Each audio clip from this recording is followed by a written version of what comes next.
Like, subscribe, and leave a comment if you're ready to step inside a story so dark it never really lets you go. If you think you know what happens behind prison walls, stay with us, because this one doesn't blink.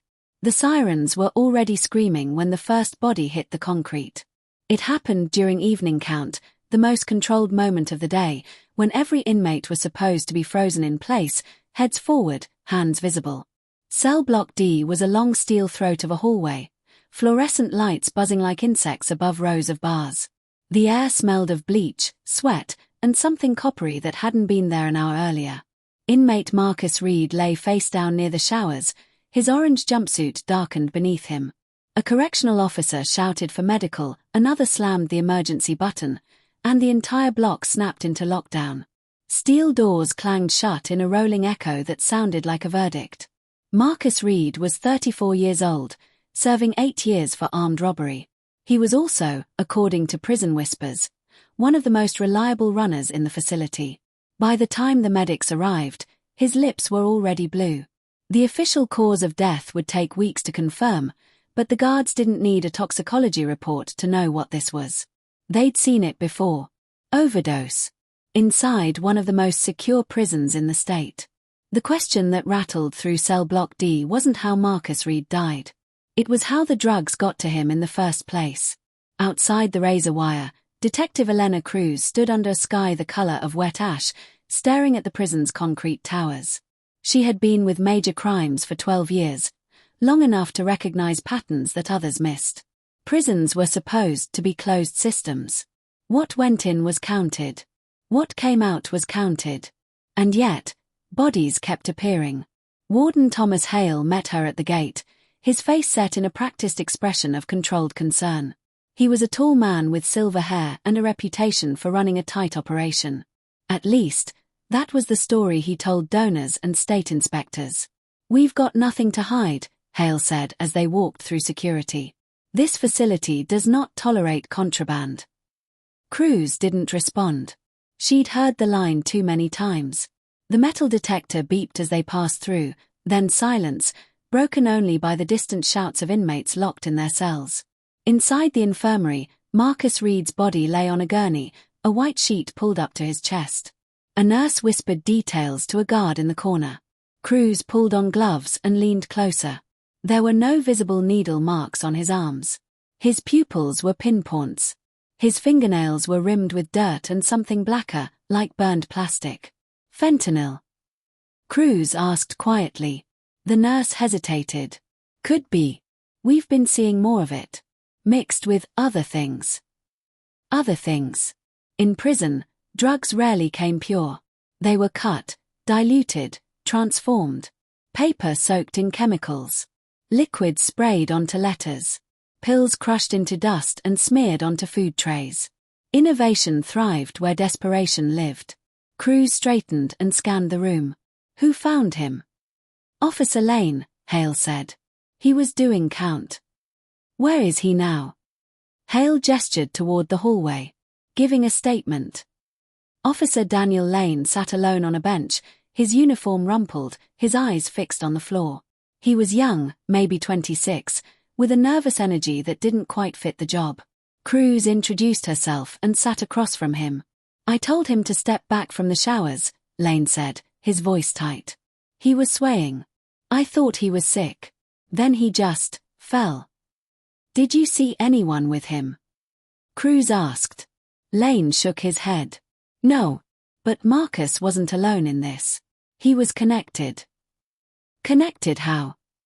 Lane swallowed. "He ran packages. Small ones. He didn't use much himself, at least not that I saw. He moved things for other guys. For protection." "Protection from who?" Lane hesitated again, then glanced down the hall as if someone might be listening. "From the Kings." "The Kings? A prison gang with a long reach and a simple business model. Control the drugs, control the yard." Cruz wrote it down, though it wasn't new information. What was new was the boldness. An overdose during count was reckless. It sent a message. In the days that followed, tension crawled through the prison like a living thing. Inmates refused meals. Fights broke out in the yard. Two guards called in sick after anonymous threats were left on their cars. Crews dug into Marcus Reed's file. He had no history of drug abuse inside. In fact, he'd tested clean in the last random screening. That didn't fit the narrative of a careless overdose. She requested surveillance footage from the week leading up to his death. The prison's cameras were old, grainy, and conveniently positioned with blind spots. Still, patterns emerged. Marcus met with the same 3 inmates repeatedly, always near the laundry room, always during shift changes. One of those inmates was Anthony Tone Wilkes, serving life without parole for murder. Wilkes was known as a fixer, a man who made problems disappear. Another was Luis Calderon, a non-violent offender with a talent for logistics. The third surprised crews. Officer Daniel Lane. The footage showed Lane stopping near the laundry room, pretending to adjust his radio while Marcus slipped something into a cart. It was subtle. Easy to miss. But once seen, impossible to ignore. Crews brought the footage to Warden Hale. "This is nothing," Hale said after watching it twice. "Circumstantial." "Your officer is meeting with an inmate off camera," Crews replied. "Multiple times." Hale's jaw tightened. "We'll handle this internally." "No," Crews said. "You won't." That night, Crews received an anonymous text on her personal phone. No number, just a message. "If you want the truth about Reed, look at the mailroom." The mailroom was a narrow space filled with sorting tables and bins of letters, packages, and manila envelopes. Every piece of incoming mail was supposed to be screened, inspected, logged. Crews walked in with a warrant and a small team just before dawn. They found it hidden inside a stack of children's drawings. The paper felt heavier than it should have. Under UV light, faint streaks glowed like veins. A chemical analysis later would confirm it. Synthetic opioids soaked into the fibers, dried, and sent through the mail disguised as innocent artwork. Each sheet could be torn into dozens of doses. "This is how they're doing it," Crews said, her voice low. "Right under everyone's nose." But there was more. Behind the sorting tables, tucked into a maintenance closet, they found a ledger. Names. Cell numbers. Dates. Amounts owed. Amounts paid. And next to several entries, a small checkmark. Marcus Reed's name had a checkmark. So did Officer Daniel Lane's. Crews felt the weight of it settle in her chest. This wasn't just inmates finding ways to get high. This was a system. Guards, gangs, and a steady pipeline of poison flowing through the walls. Before she could process it, her phone buzzed again. Another message. "You're too late." At that exact moment, alarms erupted across the prison. A guard ran past the mailroom door, shouting something about Cell Block B. Crews followed the sound, her pulse pounding. In Cell Block B, an inmate had been found hanging in his cell, a sheet knotted around his neck. Suicide, they'd say. But taped to the inside of his locker was a note, written in shaky pen.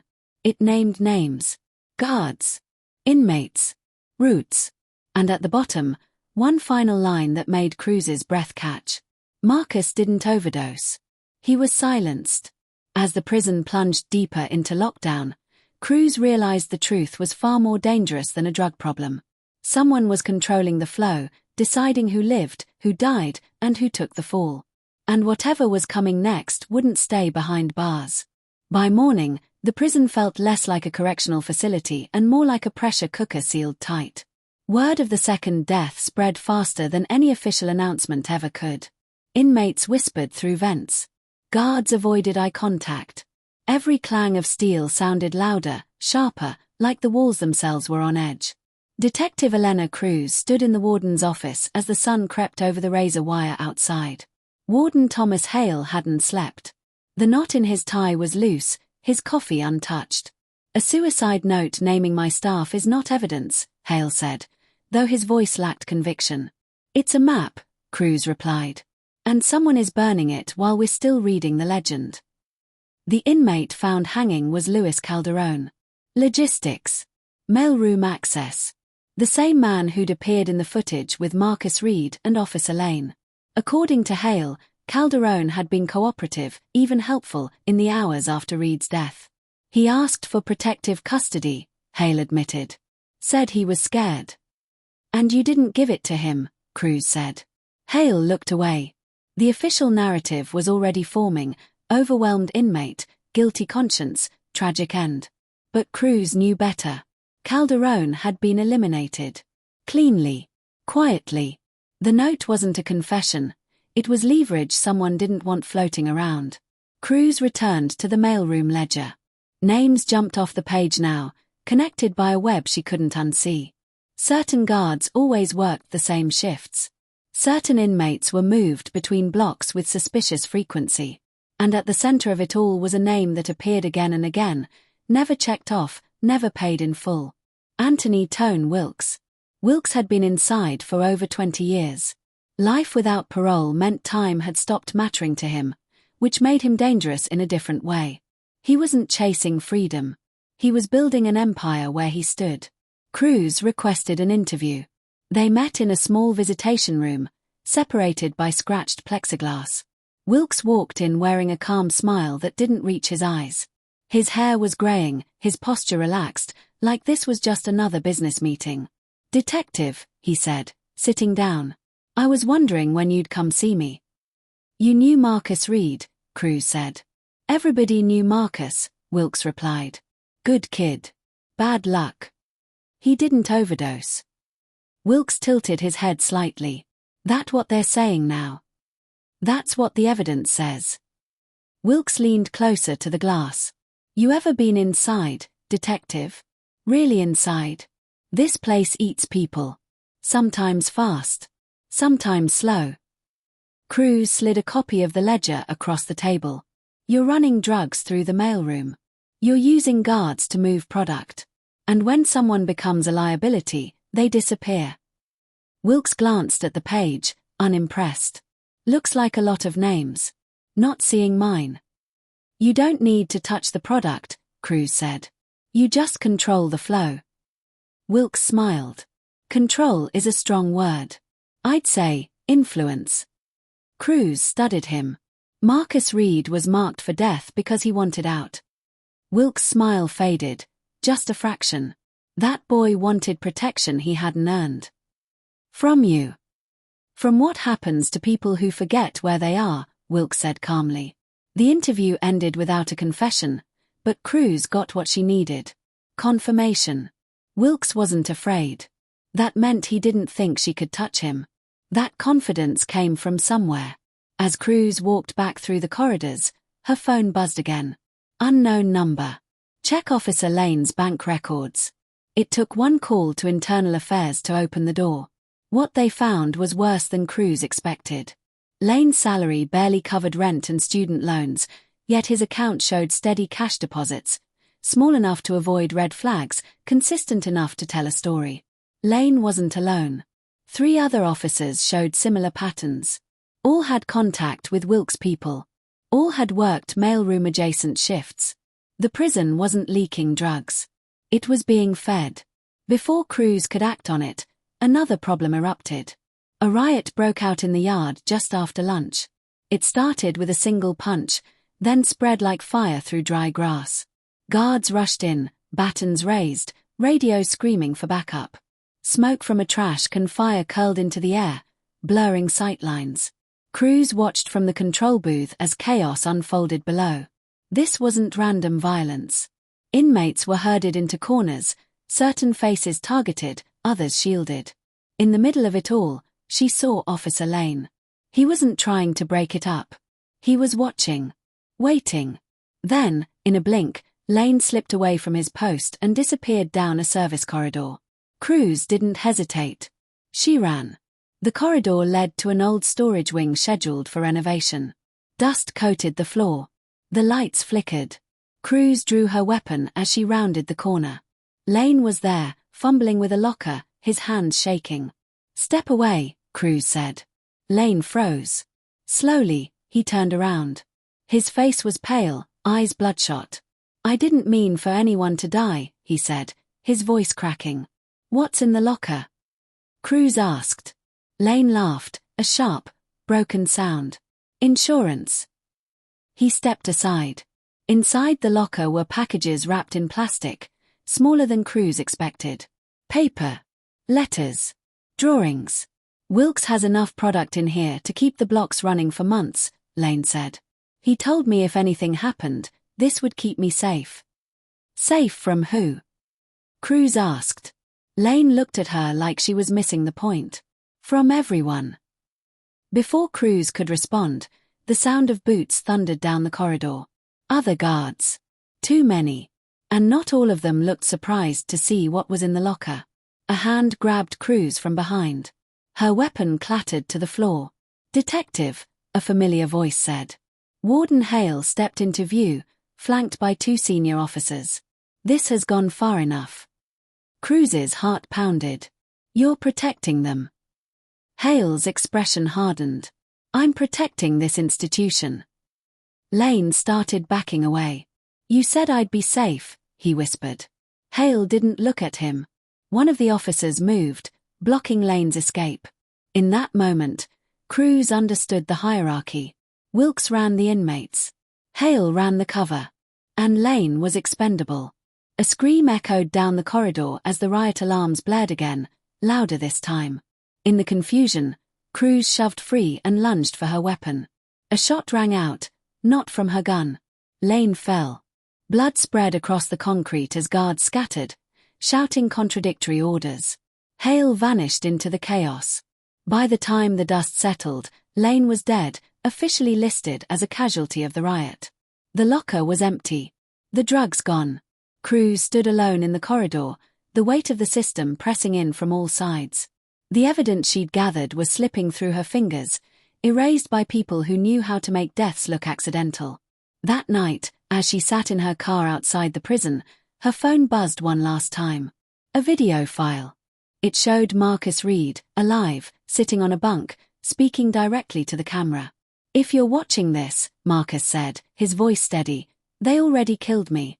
And they're coming for the next person who tells the truth. The video cut to black. Cruz stared at the screen, realizing the case had crossed a line it couldn't come back from. The drugs weren't just destroying lives inside the walls. They were protecting something far bigger. And whoever controlled that pipeline would do anything to keep it hidden.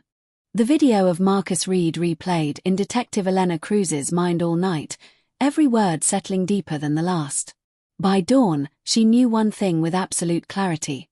If this story ended inside the prison, it would be buried there. She went around the system instead of through it. Cruz contacted a federal task force specializing in public corruption and narcotics trafficking. She didn't embellish. She didn't speculate. She sent what she had, timestamps, financial records, fragments of footage, and Marcus Reed's final message. It wasn't a complete case, but it was enough to raise alarms. By noon, unmarked cars began appearing outside the prison perimeter. Inside, the atmosphere shifted instantly. Guards whispered. Radios crackled with coded language. Inmates pressed faces to bars, sensing change the way animals sensed weather. Warden Thomas Hale stood in his office, watching the arrivals through the window. His calm had hardened into something brittle. When the announcement came over the intercom, federal agents requesting full access, he didn't respond right away. He made a call first. Anthony Tone Wilkes felt it before he heard it. The sudden lockdown. The way officers moved with urgency instead of routine. The silence that followed, heavy and unnatural. Wilkes sat on his bunk, hands folded, eyes closed. He had survived decades by knowing when to act and when to wait. This moment demanded action. He signaled through the vent system. Short taps, long pauses. Messages passed invisibly between cells. Product was flushed. Papers burned. Debts forgiven or collected violently, depending on usefulness. But Wilkes' real insurance wasn't drugs. It was people. Federal agents entered the facility under armed escort, their presence stiffening every corridor they passed through. Cruz walked with them, her badge now secondary to the authority behind her. She felt the eyes on her from every direction. They started with the mailroom. Empty. Cleaned too cleanly. Then the storage wing. Same story. Whoever had panicked knew exactly what to erase. In the warden's office, Hale answered questions with practiced precision. He acknowledged isolated incidents, denied systemic issues, and expressed sorrow over the recent deaths. Tragic, he said softly, but not criminal. Cruz watched him closely. Then you won't mind if we speak to your financial officer. Hale's jaw tightened. Just enough. It took 3 hours. 3 hours for agents to connect shell companies to prison vendors. 3 hours to trace inflated supply contracts back to accounts linked to Hale's brother-in-law. 3 hours to find that the prison had been overpaying for cleaning supplies, chemicals that masked drug residue on paper. The pipeline wasn't just tolerated. It was funded. When they arrested Hale, it was quiet. No shouting. No resistance. Just the sound of cuffs clicking shut and a man exhaling as if he'd been holding his breath for years. But Cruz knew Hale was only part of it. Wilkes' interview came last. He entered the room with the same calm smile, even now. Even with federal agents lining the walls. You look tired, detective, he said. Long road getting here. You built a drug network inside a state prison, Cruz said. People died. Wilkes shrugged. People die in here every day. You ordered Marcus Reed killed. Wilkes' eyes flickered. Marcus panicked. Panic spreads. And Luis Calderon. A loose end. Cruz leaned forward. You don't run this place anymore. Wilkes smiled wider. I never ran the place. I just understood it. What does that mean? Cruz asked. Wilkes' gaze drifted to the one-way glass. You think this ends with me? With Hale? This system runs on pressure. Take one piece out, another slides in. Cruz slid a tablet across the table. On the screen was a live feed from Cell Block D. Federal agents escorted inmates out one by one. Cells were searched.